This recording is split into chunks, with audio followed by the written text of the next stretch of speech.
Bienvenue à tous, bonjour, debout là-dedans, bienvenue sur Lâcher Solo. Alors une émission un petit peu particulière, il y a Franck qui est passé. Bonjour. Donc on va faire une émission dont le titre sera Vélis Electro, l'expérience en club, puisque toi tu es dans un club où il y a un Vélis Electro. Franck, en deux mots quand même, on va te présenter au public. Alors évidemment tous les suiveurs de Lâcher Solo te connaissent parce que tu es celui qui commente le plus. Tu es ancien journaliste photo, aujourd'hui traducteur, tu t'es réfugié à Angoulême parce que le climat était bon et l'aéroclub sympa. Et l'aéroclub pas cher. Et pas cher. Tu es donc, tu étais déjà venu sur le plateau, on avait discuté de ta formation de pilote, tu étais à l'époque PPL tout simplement. Ouais. Et puis ça c'était quoi, en octobre, Octobre 2024 2024, ouais. Voilà, et depuis c'est passé quoi?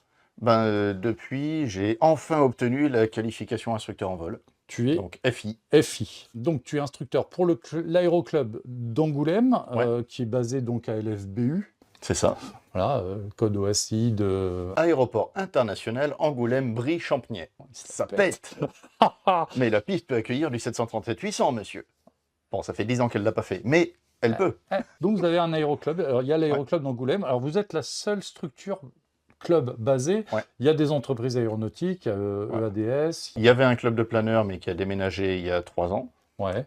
Parce que la piste en herbe a dû être sacrifiée pour faire de nouveaux taxiways. Donc il n'y a plus de planeurs, ça c'est un peu dommage. Et donc du coup, effectivement, on est le seul club. En revanche, il y a l'Airbus Flight Academy, qui est basé vraiment dans le hangar juste à côté de nous, enfin des deux côtés même. Donc c'est eux qui ont des élixirs, des SR20 Elixir SR20 et des A42. Et il y a aussi une branche qui aujourd'hui appartient à Airbus, qui fait de la maintenance aéro.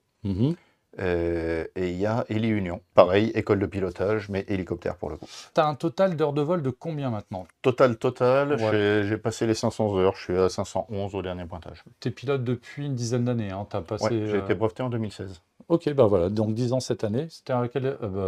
mai-juin? Septembre. Ah, septembre. Donc 10 ans, tu as 500 heures de vol, tu es instructeur depuis 1 an et demi, à peu près? Ouais, un an et 2 mois. D'accord. Tu as combien d'heures de vol en instruction maintenant? 100, Une 105. centaine. Et donc ton aéroclub, et ça on va y revenir évidemment, a depuis quelques mois, un peu plus d'un an maintenant, un Vélis Electro en location Ouais. et donc forcément en dotation. Tu as beaucoup volé dessus. Ouais, c'est l'avion sur lequel j'ai le plus volé en fait depuis qu'on l'a.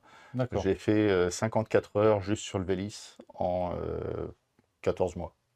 Et donc ça fait une centaine de vols, quoi. Ouais, grosso modo, ouais. Donc c'est un avion qui, toi, t'a plu tout de suite. Enfin, quand le club décide de se voit proposer le Vélis Electro, j'imagine que, comme dans tout club, il y a ceux qui veulent pas y toucher. Puis il y a ah, mais tiens, c'est pas bête, c'est intéressant. Toi, tu étais dans ceux qui étaient très très motivés. Alors moi, j'étais très motivé, d'une part déjà par idéologie, si je puis dire. Par conviction Voilà, personnelle. par conviction personnelle, je pense que l'aviation va devoir évoluer si elle veut survivre. Et l'électrique est une voie d'évolution, même si elle ne répond pas à tous les usages, on en reparlera après. Et donc j'étais impatient pour ça. Et puis un bon pilote est toujours curieux d'apprendre. Donc on me propose de tester un nouvel avion, je dis oui. Tu rajoutes un type d'avion sur ton carnet de vol, c'est toujours Alors, un truc marrant à pas faire. tout à fait, parce qu'en fait j'avais déjà eu un vol d'initiation sur Vélis à Royan en 2022. D'accord, donc c'est un truc que tu avais déjà testé dans le cadre d'une initiation. Tout à fait. Et donc, quand ton club décide d'en avoir un en dotation, toi, tu fais partie des... Ah ouais, top, chouette, on va pouvoir s'amuser. L'aéroclub d'Angoulême, c'est à peu près combien de membres? Si tu prends tous les membres, c'est grosso modo 200. Oui. Parmi lesquels 120 pilotes brevetés, une cinquantaine d'élèves et une grosse vingtaine de BIA. Ah, BIA, brevet d'initiation à l'aéronautique. Truc très intéressant pour amener les jeunes à l'aviation. Tu as été formateur BIA, toi, à un moment? Ouais. Quand je suis arrivé à Angoulême, j'ai commencé par les formations BIA. Après, j'ai fait partie de l'équipe pour les formations théoriques, PPL et l'APL. Et ensuite, j'ai passé la qualification instructeur en vol. Ok, très bien. Vous avez quoi comme avion au club? Alors, c'est un club qui est très Cessna. Donc, on a 250, 252, un 172. On devrait avoir dans quelques années un deuxième 172. Ok. Et puis, on a aussi des machines plus originales, donc un Guépard pour les ULMistes. Donc un petit truc Un aile petit, haute. un petit truc jaune qui décolle très court, qui pose très court et qui est rigolo Donc apparemment. vous avez dans votre club une section ULM. Ouais, qui D'accord. est pas gigantesque puisqu'elle a qu'un seul appareil, mais elle existe. Oui, mais alors vous avez plusieurs pilotes que ULM au sein du club? Ouais, Ouais, oui. ouais, d'accord. On Donc, a une petite section. C'est ça, c'est une petite section, mais qui est très active. Ok. Et en avion, on a aussi des machines un petit peu plus originales, puisqu'on a une section construction amateur Mhm. qui nous a fait un MCR 4S et un Oceanair TC160. Alors, le MCR, bon, je pense qu'à peu près tout le monde connaît. C'est un avion qui est assez courant maintenant. On saluera Eric Fumé aussi au passage, Tout à fait. qui se charge de la commercialisation de ces machines. Il va falloir qu'on aille le voir, lui, là-bas, Ouais. dans ses petites usines. Et un Oceanair. Alors, l'Oceanair, alors là, par contre, c'est vraiment une originalité. Ouais, je sais pas combien ils en sont, mais je suis pas sûr qu'on ait dépassé les 15 exemplaires. Oui, c'est ça, je crois que le dernier chiffre, c'était une douzaine. C'est un avion de construction amateur. L'idée, c'était de faire une espèce de DR400, mais en construction amateur. Mhm. Donc il y a beaucoup de pièces communes avec le DR400. D'accord. Beaucoup d'Océanaires sont faits à partir de DR400 qui ont été accidentés. Et quand le fuselage est réutilisable, le fuselage de Océanaire est fondamentalement le même. D'accord. Par contre, l'aile est différente. D'accord. Donc c'est une aile, aile plate, quoi, en fait. Elle a un dièdre constant. Ah oui, elle est Contrairement aux ailes cassées type Jodel. type Jodel-Robin. Là, elle a un dièdre constant. Donc ça, vous avez un Oceanair. Donc en gros, vous avez quand même une espèce de DR400. C'est ça. Voilà. Ça ressemble. Ça ressemble vaguement à un DR400. Bon, on vend la mèche, hein, mais j'ai volé sur la MCR avec toi. J'ai aussi volé sur l'Oceanair. C'est des machines sympas. Donc ça fait une petite flotte de quoi? 5, 6, 7 machines? Alors, vraiment active aujourd'hui, Oui, ça fait 6. Plus le Vélis qui n'est pas à nous, mais qui est quand même très actif. Et qui visiblement vole pas mal. Et on a 3 avions qui sont à l'atelier et qui est en maintenance lourde. Ouais. Qui ressortiront quand Dont on le aura eu le temps de le faire. Dans le MCR. Bon, Ouais. donc vous avez un Vélis, celui qui est à l'écran. C'est ça. Donc c'est une location Green Aerolease. Hein, Ouais. Alors, le fonctionnement, c'est Green Aerolease a acheté un certain nombre de Vélis électro qu'il place au sein des Ouais. aéroclubs pour faire un peu monter l'électrique dans l'aviation légère française. Ouais. Leur idée, c'était que les associations n'avaient pas forcément les moyens d'acheter des Vélis, que les banques les suivraient peut-être pas sur l'achat d'un truc comme ça, mais qu'une société privée pouvait les acheter et les louer. Alors j'ai regardé justement tout à l'heure avant de prendre l'antenne, un Vélis électro, les chiffres qui sont donnés, c'est quand même 185 à 193 000 euros Ouais. neuf. C'est effectivement pas donné, mais je ne crois pas qu'il y ait beaucoup d'avions qui soient donnés. Non. Et les aéroclubs achètent pas mal d'avions d'occasion finalement, Ouais. et du Vélis électro d'occasion, ça n'existe pas. Pas à ma connaissance en tout cas. Voilà. Donc le seul moyen d'avoir un Vélis électro et donc d'avoir un avion électrique en flotte, c'est de le louer à donc la société Green Aerolease. Vous avez récupéré, vous avez loué l'avion à partir de... Alors nous, déjà un truc important, c'est que notre location n'est pas directe. C'est-à-dire que le comité régional Sud-Ouest Nouvelle-Aquitaine de la Fédération française aéronautique loue un Vélis à Green Aerolease, l'idée étant de pouvoir le placer dans les différents aéroclubs, le faire tourner, le faire tester à un maximum de pilotes de la FFA pour leur donner l'occasion de le découvrir et faire voler l'avion. Donc en l'occurrence, je ne sais plus où il était avant nous, je crois que c'était à Agen. Et on l'a récupéré, il est arrivé chez nous en début février 2025. Le Vélis électro vole depuis 2014 et il est certifié EASA depuis 2020, donc c'est à peu près depuis 2020 qu'on commence à avoir des Vélis électro dans les clubs. Ouais. Et la production en série a démarré assez rapidement en fait, puisque c'est une variante d'un avion qui existait déjà, le Virus. Voilà, qui est un biplace, très léger, à moteur Rotax. C'est ça. En gros, ils ont juste changé la motorisation, ils ont gardé une cellule qui était saine, très, très aérodynamique. Très très efficace. C'est une cellule qui n'a pas l'air comme ça, mais effectivement, aérodynamiquement, il est très très très bien pensé, très efficace. C'est un avion, l'habitacle n'est pas si grand que ça, mais finalement, l'accès à bord est quand même plus simple que sur un Piper Cub ou sur plein d'autres avions. Donc, c'est une bonne machine à la base. Mais même par rapport à un 172, où tu dois reculer le siège, te glisser dedans, avancer le siège, là, tu as vraiment juste à t'asseoir. La seule difficulté, c'est de passer le genou au-dessus du manche. Oui, même moi, j'y suis parvenu. Donc, une cellule saine, un avion performant, on change juste la motorisation, on remplace l'Eurotax et son réservoir de carburant par des batteries et un petit moteur électrique qui déploie 57,6 kW, équivalent de 77 chevaux. Ouais, 80 chevaux à peu près. C'est peu motorisé finalement. Alors, c'est peu motorisé, mais l'avion initial thermique, il existe avec l'Eurotax 912 de base de 80 chevaux. Donc on est dans la même gamme de puissance. Voilà, on a 3 chevaux en moins, ça se sent pas. On est vraiment, surtout que les moteurs électriques ont quand même une réponse plus péchue. Donc oui, on est vraiment tout à fait dans les clous. Alors, justement, puisqu'on est dans les clous, on a un avion qui est sain, qui se pilote comme n'importe quel avion. Il y a une motorisation un petit peu différente. On va passer une première vidéo, un interview qu'on a fait à mon dernier passage à l'Aéroclub, donc ça remonte un petit peu. À l'écran, on aura Sam Moser, qui est donc le président de l'Aéroclub d'Angoulême, et accompagné de Yannick Augery, qui est responsable pédagogique, quoi, en gros. C'est un des instructeurs du club et c'est un des moteurs de l'utilisation du Vélis. Yannick a été le premier instructeur du club formé sur le Vélis électro.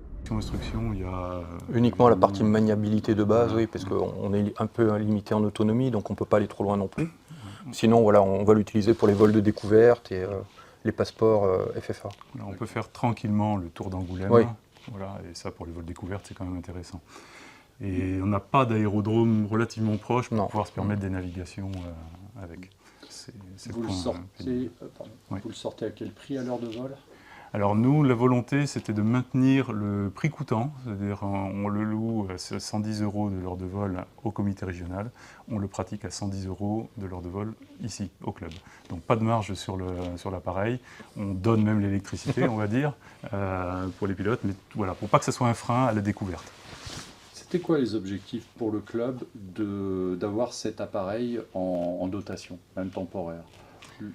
La découverte, essentiellement la découverte. On entend parler du Vélis électro, voilà, c'est quand même pour moi une machine qui a un tournant dans l'aviation, hein, c'est vraiment une nouvelle technologie. Là, on a la chance de pouvoir l'explorer sans qu'on ait un investissement qui soit très lourd. Et c'est surtout ça qui nous a motivés, quoi. Puis on a vu l'engouement de l'électrique sur la voiture, on voit ce que ça devient aujourd'hui. Même si c'est peut-être pas la solution d'avenir, c'est une des solutions. Donc il est important de s'y intéresser maintenant pour voir ce que ça peut nous apporter et quelles sont les différences. Tark 8 qui nous dit c'est très abordable comme tarif, oui, parce que, information importante, vous le sortez à combien le Vélis électro? 110 € de l'heure. 110 € de l'heure. Donc en fait, c'est le prix qui nous est loué et le choix qui a été fait, c'est que l'Aéroclub offre l'électricité. D'accord. Donc en fait, il y a un petit geste de l'Aéroclub pour ceux qui veulent voler dessus. Bon, après, vous avez fait des calculs du montant d'électricité pour un vol, par exemple, quand vous faites un petit vol vous faites le plein, c'est combien C'est l'affaire de quelques euros. C'est quelques euros. D'accord. C'est quand même des euros. Ce qui est à la limite le plus cher, c'est d'avoir un abonnement électrique 32 ampères. On va y revenir puisque ça fait partie de la deuxième partie de l'interview. Puisque tu lances le truc, on va continuer. Donc en fait, la question qu'on a posée donc à Sam et à Yannick, c'est qu'est-ce qu'il faut faire quand on se décide à prendre un Vélis électro dans le club et qu'est-ce qu'il ne faut pas faire? Moi, le conseil pour les autres clubs, c'est vraiment d'anticiper à former plusieurs instructeurs pour avoir plusieurs instructeurs disponibles pour faire les formations. Faire attention à la limite de poids également, parce que c'est un petit côté contraignant. Et aussi qui préparent leur contrat EDF avec une bonne prise 32 ampères pour que le temps de charge soit le plus court possible. Voilà. Maintenant, on a ça, et c'est vrai que c'est pas vraiment pénible finalement de recharger l'appareil. Depuis qu'on est passé en 32 maintenant, ça va beaucoup plus vite. Voilà. J'ai entendu parler d'un défi au sein de l'Aéroclub, on peut en parler? Yannick avait bien parlé, il a tout préparé. C'est un petit challenge qu'on souhaite faire pour essayer d'intéresser les gens à voler sur cet avion-là, où le but du jeu sera de revenir au parking, évidemment avec une réserve de sécurité pour permettre le vol en toute sécurité, mais de voler le plus longtemps possible, donc d'être le plus économe possible pendant son vol, de gérer le mieux possible son énergie pour rester le plus longtemps en vol. Donc, 2 points qui ont été abordés ici. Donc, c'est si vous voulez accueillir un Vélis électro dans le club, ça s'anticipe un peu. Ouais. Alors, il y a 2 points, c'est la formation des premiers instructeurs et puis surtout l'alimentation électrique. Ouais. Alors, j'aurais plutôt tendance à dire c'est l'alimentation électrique et surtout la formation des instructeurs. L'alimentation électrique, ben, c'est important parce que ça joue sur le temps de charge, évidemment. Mais nous, ce qui nous a vraiment plus bloqué, ça a été la formation des instructeurs, puisque quand l'avion est arrivé, il n'y a que Yannick qui pouvait voler dessus. Donc il a dû former une instructrice qui était suffisamment légère pour former les autres instructeurs un peu baraqués. Moi, par exemple, j'ai été breveté dessus début avril. Donc l'avion était là quasiment depuis 2 mois. Donc l'avion est arrivé en février, toi tu as pu voler dessus J'ai été lâché dessus en avril. en avril. Et ensuite, il faut avoir 5 heures sur une variante pour pouvoir enseigner cette variante. Donc, il a fallu 1 mois de plus pour que je puisse commencer à former des pilotes au pilotage du Vélis. Alors, sur les formations que vous faites sur le Vélis Electro, vous faites les formations ab initio et c'est vraiment les tout premiers vols Ouais. d'accoutumance à l'espace aérien, quelque part? Il y a plusieurs trucs. Côté formation, effectivement, c'est un avion qu'on peut utiliser en ab initio. Toute la partie mania peut se faire dessus sans problème, puisque c'est des vols de toute façon qui ne dépassent pas 1 heure et qui ne demandent pas d'aller loin. Donc ça, effectivement, on peut le faire. Nous, le choix qu'on a fait, ça a été notamment de mettre dessus, dès que le poids du passager le permettait, tous les passeports FFA. Alors, c'est quoi ça, les passeports Les FFA? passeports FFA, c'est un dispositif de la FFA qui permet de prendre 1h30 ou 3 heures de vol dans l'aéroclub de son choix, en passant par la FFA. Donc la licence est intégrée, le coût des heures de vol est intégré. Donc ça permet par exemple, tu as un pote qui est passionné d'aviation, tu lui offres 1h30 de vol.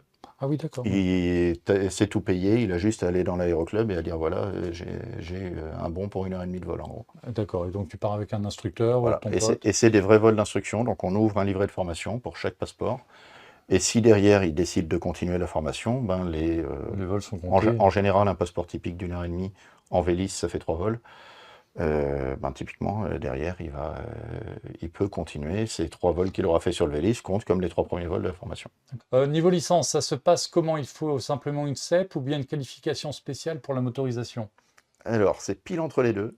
Ah, C'est une variante. Donc au même titre que la train classique ou la pas variable. ah ok, d'accord. Donc on a une formation spécifique, mais ça, on reste dans le cadre de la CEP, donc la Single Engine Propeller, la qualification monomoteur à hélice. Donc on est dans ce cadre, mais il faut quand même une formation spécifique. D'accord. Donc, quand tu as ton PPL, il suffit de faire un vol ou deux avec un peu plus. Alors tu as un cursus systématique, le minimum c'est 4 vols. Tu fais 4 vols et à ce moment-là, tu peux être donc- lâché sur la Donc machine. grosso modo, quelqu'un qui se débrouille bien, en 3 heures il peut être lâché sur la machine. Et tu as aussi une formation au sol, évidemment, sur les spécificités, les systèmes électriques, les risques que ça pose Mhm. et comment on les gère ces risques. C'est- Et donc la formation au sol, faut compter 2-3 heures aussi. D'accord. Toi, en tant que FI, tu es amené à faire de l'instruction donc sur le Vélis Electro. Ouais. J'imagine qu'il te faut un tout petit peu plus que ces 3 heures-là pour enseigner à bord de cet avion. Ou c'est kiff-kiff Ben, que par rapport au lâcher? En fait, pas vraiment, parce que ce qui est important pour pouvoir l'enseigner, c'est les spécificités de l'avion électrique. Mhm. Donc ça, ben, une fois que tu le sais, normalement, tu peux l'expliquer. Et en revanche, pour pouvoir instruire sur une variante, il faut 5 heures comme commandant de bord. Donc du coup, une fois que j'ai été lâché sur la machine, je pouvais faire des baptêmes dessus, mais je ne pouvais pas faire d'instruction dessus. Il fallait que tu rajoutes encore quelques heures. Donc on a utilisé les BIA qui doivent faire des vols pédagogiques régulièrement pour permettre aux instructeurs de faire leurs 5 heures et de devenir opérationnels en tant qu'instructeur Vélis. Il y a des difficultés particulières à passer d'un avion thermique à un avion électrique. Je veux dire, est-ce qu'il y a vraiment des nœuds au cerveau à se faire ou tout est fondamentalement logique? Alors, dans ce sens-là, l'avion électrique est beaucoup plus simple. Vraiment, la motorisation, tout est géré.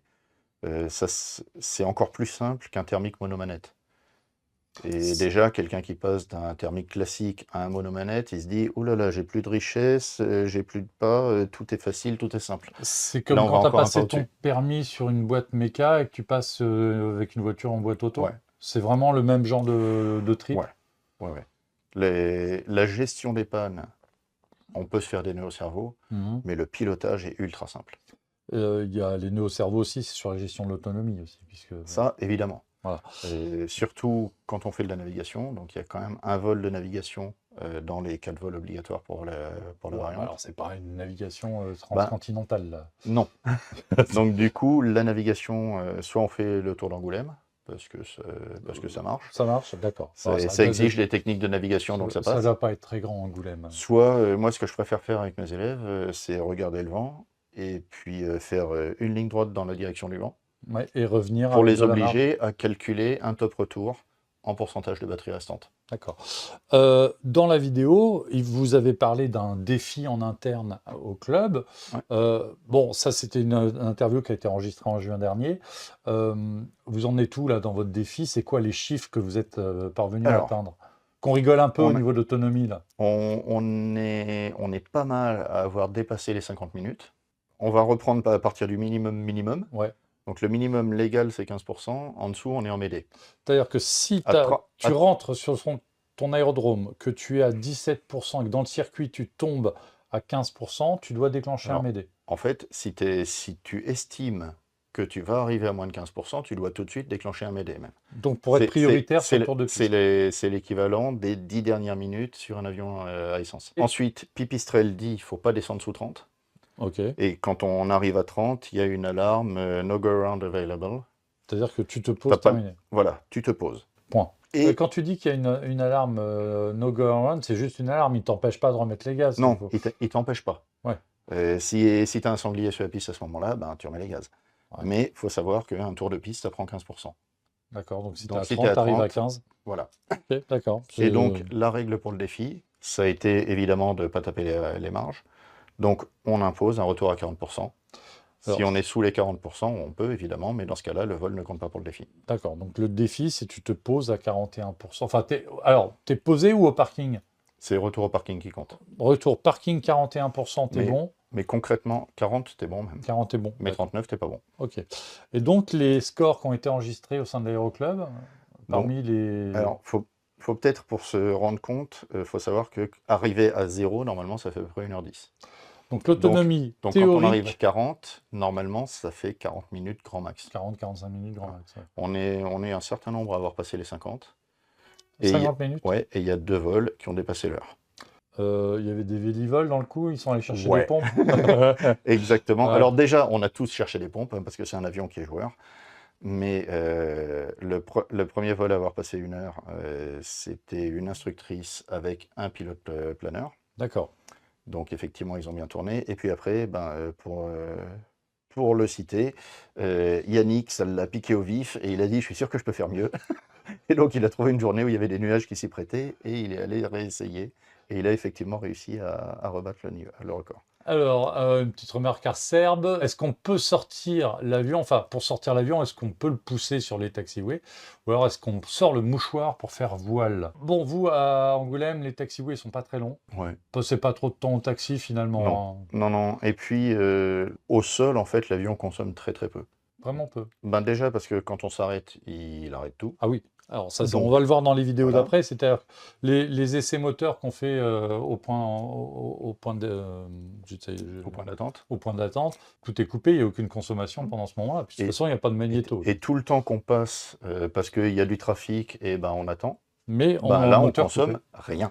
Voilà, c'est ça. Donc... Et ensuite, un roulage typique. À Angoulême, le roulage est un petit peu long parce qu'on a un énorme sens interdit au niveau des taxiways. Ah oui, c'est vrai. Donc, selon le sens dans lequel est le vent, on peut être obligé de faire un S de quasiment 1 km. Et les gens qui gèrent pas bien le taxi, genre les élèves pour leur premier vol, des trucs comme ça, ils arrivent à bouffer 1,5% de batterie. Ah oui. 2% grand max. Non, t'es pas... Donc la question du roulage, c'est vraiment pas un problème. Vous allez voir.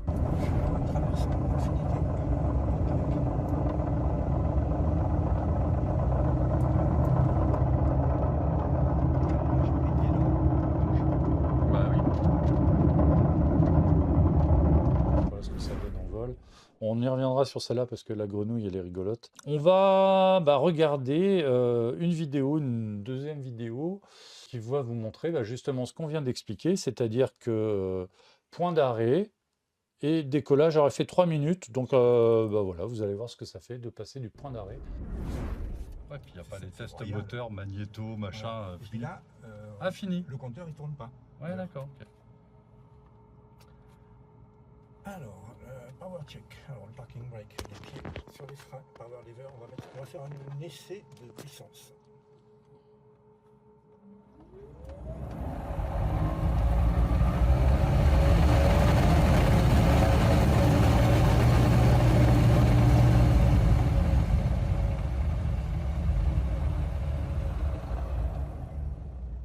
Sur cut-off. Alors, batterie check active. Les deux batteries sont actives. Les températures des batteries. Alors, température de la batterie avant, température de la batterie arrière. Vérifiez. Pas d'alarme sur le panneau d'alarme. Les portes fermées. Ouais, toujours. Les ceintures attachées. Oui, confirmé. Pitot cover, il est retiré. Oui. Les volets, on va mettre sur un. Voilà. Voilà, sur un. Ok. Le trim, il est au neutre. Mhm. On ne va pas le voir les versions cut-off. Le parking brake désengagé. Alors, on vérifie. Le master switch, check on. L'avionique on. Le batterie on. Le power on. Le transpondeur, 7000. voilà, sur ACS 7000. Donc, les températures, toutes les températures sont dans le vert. Les altimètres au QNH 1020-1020. Et notre warning panel, pas de message d'alarme. Donc on est prêt. Et c'est fini pour les checks. Et donc, il n'y a plus qu'à remettre un peu de puissance pour avancer, c'est ça. C'est merveilleux. Au point d'attente Echo, Fox Bravo Québec, nous sommes prêts au départ.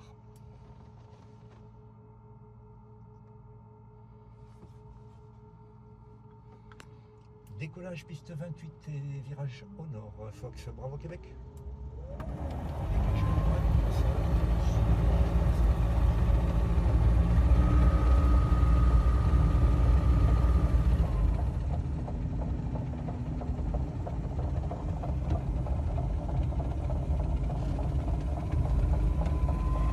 Ces fameux postes d'écoute. Ouais. Chut. C'est pas ce que c'est, je filme. Chut, top secret. Faut pas les regarder. Ils n'existent pas. Alors ça, c'est une belle piste, quand même. Belle piste à Boeing. Voilà, on est aligné.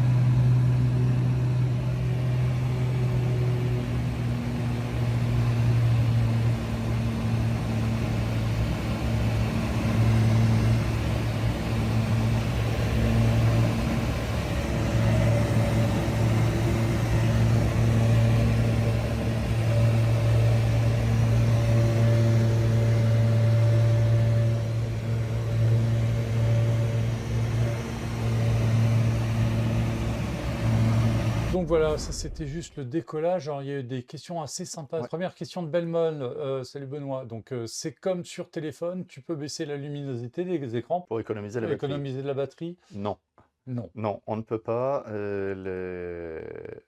D'une part, ça servirait à rien parce qu'on n'est clairement pas du tout sur les mêmes niveaux de puissance. Oui, je réponds sérieusement à une question idiote, mais Non, elle est pas- c'est utile pour des gens. Elle n'est pas idiote, là on s'en fout. Et le deuxième point, c'est que l'avion n'est pas autorisé vol de nuit. Donc ça ne servira à rien de toute façon d'avoir un réglage de puissance Il n'y a pas de d'image luminosité. des écrans. World Friendly Robot, Ouais. il y a une batterie séparée pour l'avionique ou alors il y a... L'horizon artificiel a une petite batterie de sécurité. D'accord. Et l'avion lui-même a une batterie 13 volts qui est chargée par un transfo en gros à partir des batteries 400 volts de propulsion. Mhm. Donc en cas de panne sur les batteries principales, on a encore, comme sur tous les avions légers modernes, on a 20 minutes, une demi-heure de radio. La différence, c'est qu'en Vélis, on a l'habitude de se poser en moins de 20 minutes. Ouais, donc ok. Il y a des fluides quelque part là-dedans, il y a de l'hydraulique, il y a du... Oui. Alors le système de freinage est hydraulique, puisque c'est le même que sur la version thermique. C'est des freins Béringer d'ailleurs, hein, on en parlait. C'est il y du a pas frein longtemps. Béringer, bah voilà. Voilà. Et il y a aussi 2 circuits de refroidissement. Donc un pour les batteries de propulsion et un pour onduleur moteur. C'est de refroidissement liquide ou à Ouais. air? Tout est refroidi par liquide. D'accord, donc ça augmente aussi un petit peu la masse, puisque C'est- tu as des circuits. Ça augmente un petit peu la masse, mais ça permet de vraiment régler le refroidissement au micro-poil. Et en particulier pour les batteries qui ont vraiment... Alors, elles ont une plage d'utilisation assez large, hein, ça va de 13 degrés à 36-37 degrés. Mhm. Mais du fait que le refroidissement est liquide, on peut vraiment les maintenir là où elles sont le plus efficaces, c'est-à-dire aux alentours de 20-25 degrés, quasiment en permanence. Et Tarquis qui nous dit l'avion est vraiment inutilisable en dessous de 13 degrés. Vous n'avez pas volé cet hiver? Alors, il n'est pas inutilisable en dessous de 13 degrés, les batteries doivent être au-dessus de 13 degrés pour donner une puissance normale. En dessous, il y a des niveaux de dégradation, mais si l'avion est en vol et que la batterie passe sous les 13 degrés, ça passe. Et surtout, ce que Pipistrel a fait, qui n'est pas con, c'est qu'il propose un kit hiver. D'une part, il y a un bouchon sur le système de refroidissement qui permet de limiter le débit et donc d'éviter que, même sans ventilation, les radiateurs fassent trop baisser la température des batteries. Et d'autre part, il y a un réchauffeur qui se branche sur le circuit de refroidissement, qui du coup... Réchauffe. Voilà. Donc on branche le truc c'est les températures les plus basses par lesquelles on est volé, on avait 5 degrés à l'extérieur, ce qui est très froid pour Angoulême. Et en 40 minutes, on se retrouvait avec des batteries à 19-20 degrés, donc des conditions idéales. Et en vol, par effet Joule, de toute façon, elles gardent à peu près leur température, même s'il fait très froid dehors. D'accord. Et Ben Moll qui suggère des sièges chauffants pour l'hiver. Ce qui est- Alors, non, pas les sièges. Par contre, un pare-brise chauffant, je dis pas non. Il y a des petites buses d'aération le long du pare-brise qui sont prévues pour un moteur thermique. Donc, une fois qu'il tourne, il tourne. Et donc, ça ventile. Donc au point et d'arrêt, ça ça aère. ventile plus. Et sur le Vélis, dès que l'hélice arrête de tourner, il n'y a plus aucune ventilation. On a eu des problèmes de buée. Donc cet hiver, il volait avec un rouleau de sopalin prêt à servir à côté du pare-brise. Bon, on va regarder ce que donne un décollage de Vélis vu de l'extérieur. Alors ça, c'est toi qui as filmé. C'est le même décollage que tout à l'heure. Donc à bonne distance quand même. Je suis au point central. Donc, là, on est à 600 mètres. Et quand tu passes devant, on est à 200 mètres. Alors donc on va écouter le bruit et faire Vélis électro décollage pour ceux qui n'ont même pas entendu.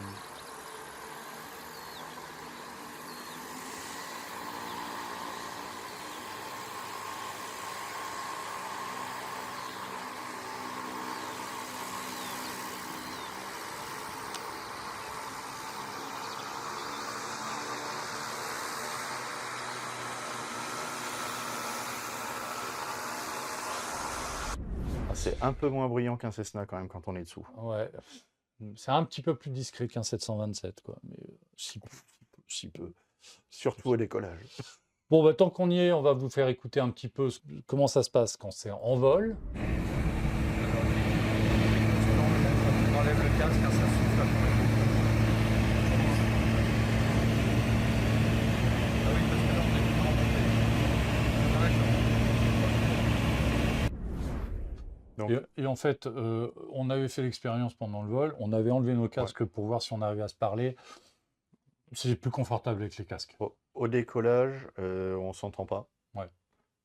Mais dès qu'on réduit la puissance et en croisière, en fait l'avion décolle à 65 kW et en croisière on est à 20-22 kW. Donc ça fait vraiment une énorme différence de puissance. Dès qu'on revient à puissance de croisière, le bruit diminue drastiquement. Et effectivement, c'est un peu plus bruyant qu'un planeur. Mais Ouais, parce que tu as le mouvement de l'hélice aussi qui crée du bruit dynamique. voilà. Et c'est vraiment du bruit aérodynamique et en particulier ça fait bouger les plexiglas. Et on a aussi les petites ventilations, là on le voit dans l'angle en bas à gauche, qui créent aussi des petits bruits et des petits sifflements, même quand elles sont fermées. Et puis on va terminer donc la série de vidéos par l'atterrissage. Hein, voilà.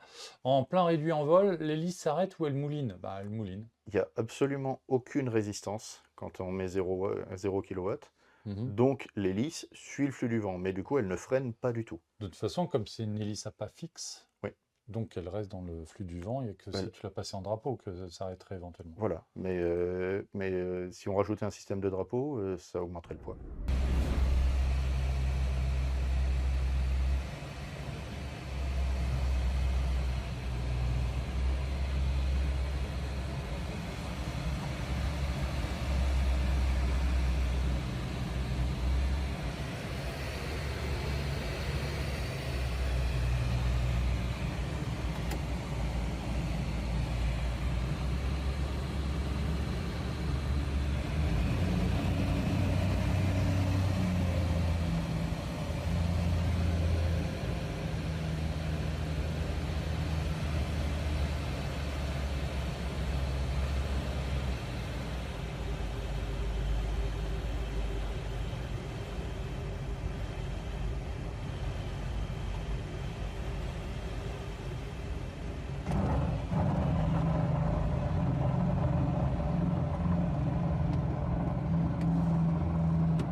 Bon, là, on a posé long, on n'a pas beaucoup utilisé les freins parce qu'il fallait rejoindre le taxiway central, mais l'avion se pose en très très court s'il faut.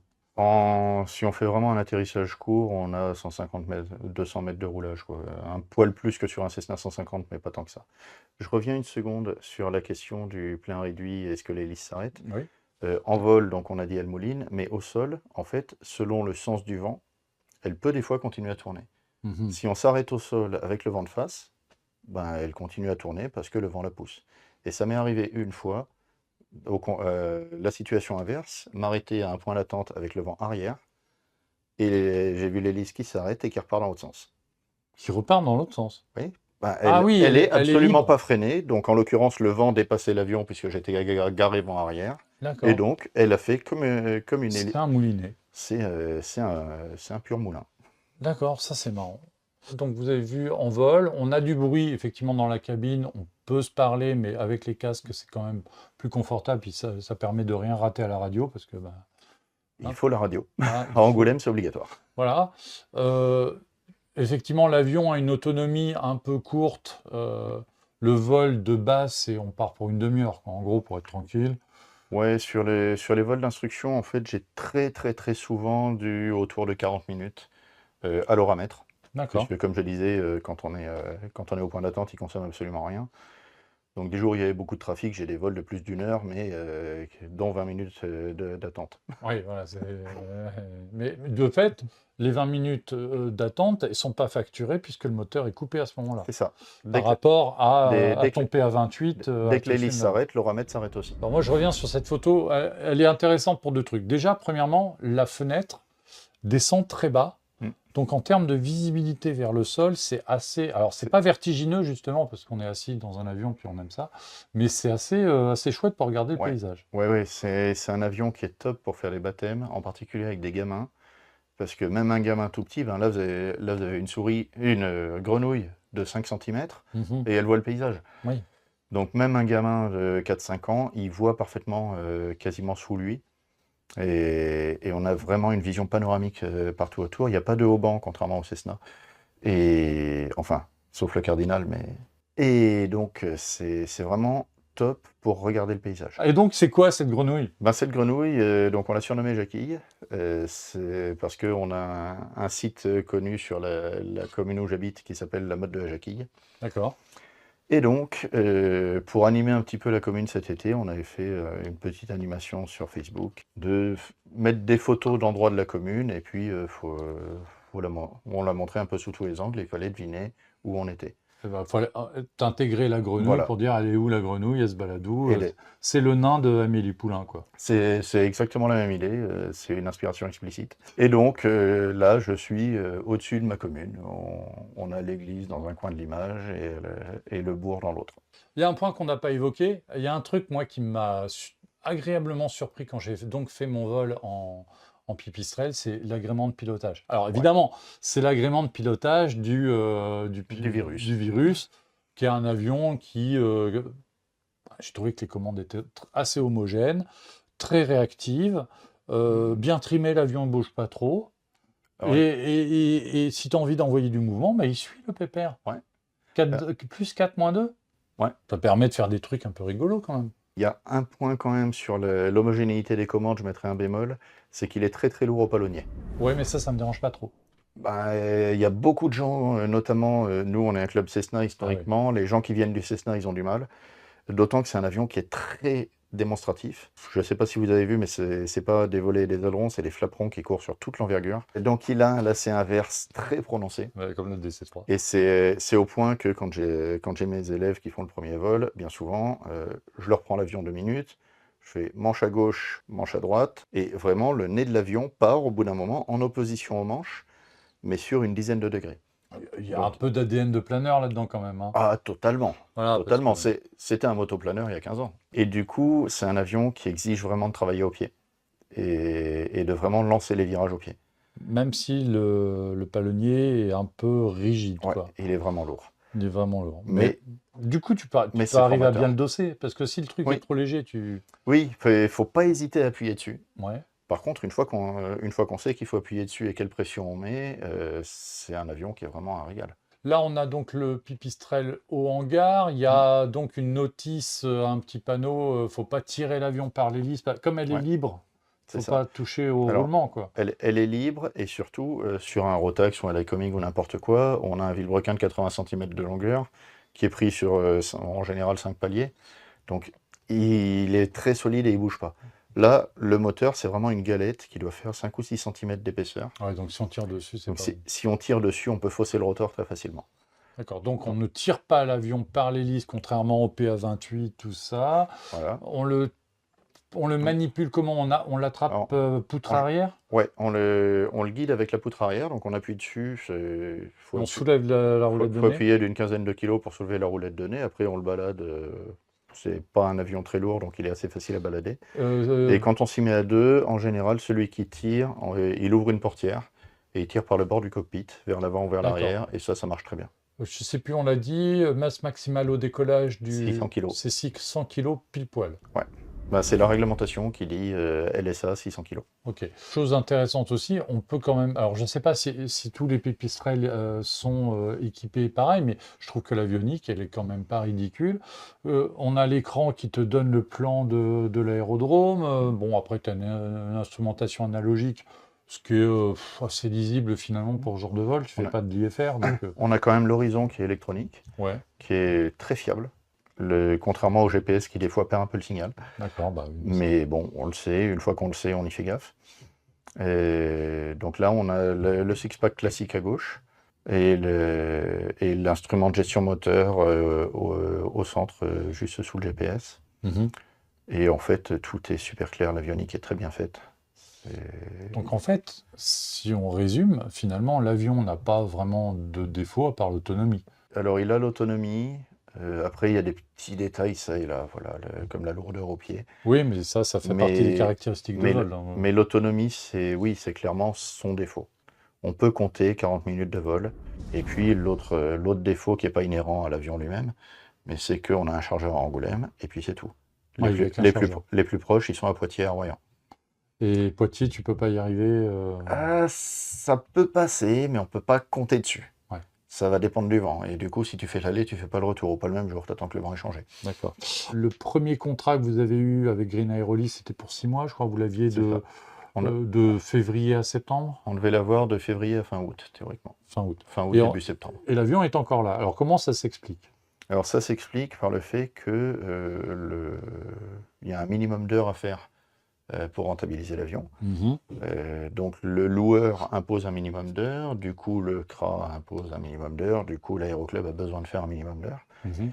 Et mine de rien, il faut avoir beaucoup de pilotes pour arriver à faire ces minima. Alors les minima, on parle aux alentours de 20 heures de vol par mois. Ouais, alors ça a évolué parce que le contrat a été ajusté, il est renégocié à chaque fois. Mais oui, en gros, l'ordre de grandeur, c'est une vingtaine d'heures par mois. D'accord. Et donc, nous, sur les premiers mois, clairement, on n'avait pas assez de pilotes dessus. Mhm. Aujourd'hui, quand la météo s'y prête, ce qui n'a pas été le cas en janvier-février, Non, mais nulle part. mais quand la météo s'y prête, effectivement, l'avion arrive à faire 20, 25, 30 heures de vol par mois. Parce que vous avez Mais un on est noyau de pilotes qui ont trouvé un intérêt à voler avec cette machine-là C'est ça. pour faire du local, ou de la mania, ou aller s'amuser un petit peu. Pour s'amuser, pour faire voler les voisins. Moi, j'ai fait plein de vols avec les voisins. Ça marche bien. Oui, tu les emmènes faire juste une Oh. petite boucle d'une demi-heure. Pour les Charentais, j'habite à côté de Mansle. Et Et donc, on part d'Angoulême, on va voir le château de Verteuil, on passe au-dessus de la maison, on rentre. Ça se fait sans problème. On a encore de quoi faire un tour de piste à l'arrivée. donc sans en fait, souci. c'est un bon outil pour faire, entre guillemets, les fameux baptêmes de l'air, sur Ah, lequel tu crées de l'émulation. Pour moi, c'est l'avion de baptême idéal Ouais. pour quand on fait un baptême pour une personne. Voilà. Alors le C'est problème, la voilà. limite. On ne peut pas emmener toute une famille. Il y aurait un truc avec la charge utile du 172, le nombre de sièges du 172 et cette autonomie-là, ça ferait une machine de baptême extraordinaire. Et donc Alexandre Aéro qui nous dit, alors, et du dogfight? Alors, le dogfight, non. Parce que. Ah ouais, mais plus 4, moins 2, Alors, ça c'est- permet quand même de faire Alors, des trucs. c'est une des restrictions du Vélis par rapport à l'avion thermique dont il est dérivé. Le virus a le droit de faire des vrilles, le Vélis, non. D'accord. Alors, bon, s'il se trouve en vrille, évidemment, il y a une procédure pour en sortir et normalement, il en sort. Mhm. Mais on n'a pas le droit de faire de vrille volontaire avec. Ouais, mais tu Donc, sais, ça la limite. vrille en combat aérien, c'est pas un truc très intéressant, en C'est fait. pas une situation d'avenir. Non. Mais du coup, on n'a pas vraiment le droit d'aller chercher des situations extrêmes. Ouais, mais tu peux prendre de l'inclinaison, tu peux aller faire des Après- virages un peu serrés, tu peux... Après, c'est un Les avion. oreilles. C'est un avion qui est joueur, qui a beaucoup d'autorité. Mm. Donc, on peut faire des oreilles, on peut faire du vol lent, on peut faire de la mania, des virages à 60 degrés, des trucs comme ça passe très très bien. Donc en gros, pour un peu, pas conclure, mais presque, en fait, l'expérience du Vélis Electro à Angoulême, parce qu'il y a une équipe qui s'est un peu investie dans cette affaire-là, parce qu'il y a assez de pilotes dans le club et tout ça pour motiver, émuler. Et donc, du coup, on n'a pas fini l'histoire. Bah oui. Donc, effectivement, comme nous, on est un gros club et qu'on commençait à faire les heures, on a négocié une petite prolongation du contrat. Mhm.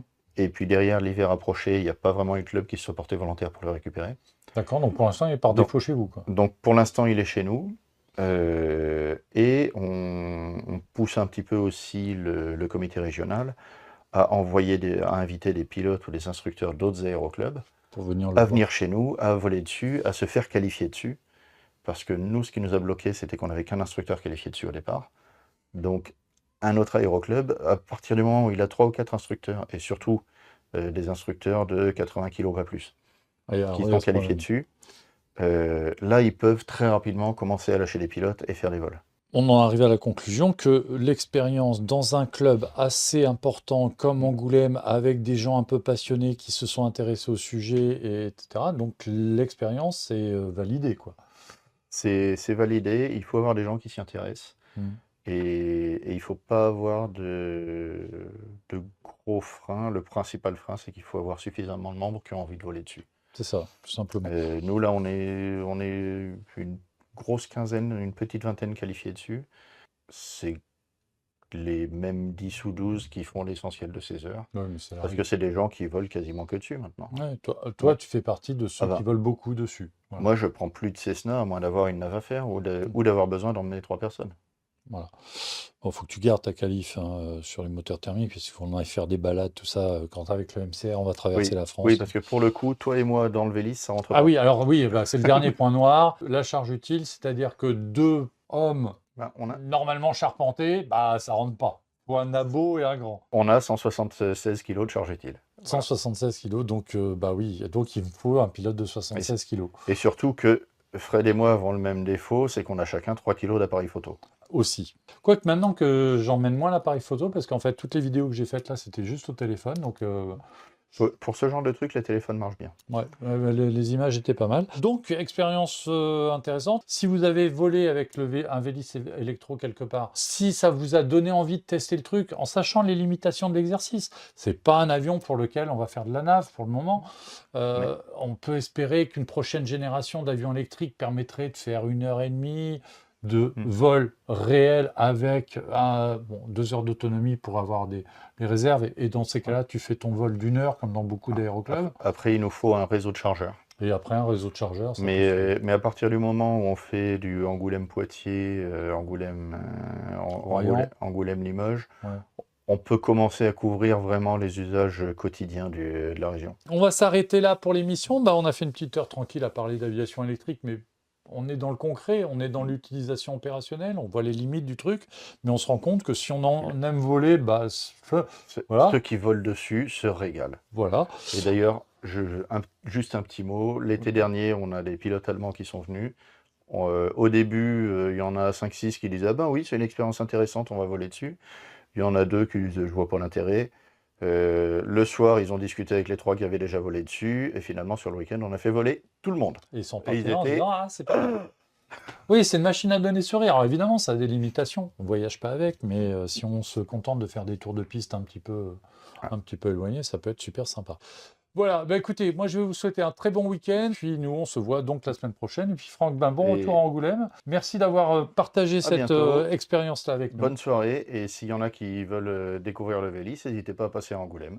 Allez, à bientôt, Bonne bon soirée. week-end à tous et à la semaine prochaine. Ciao.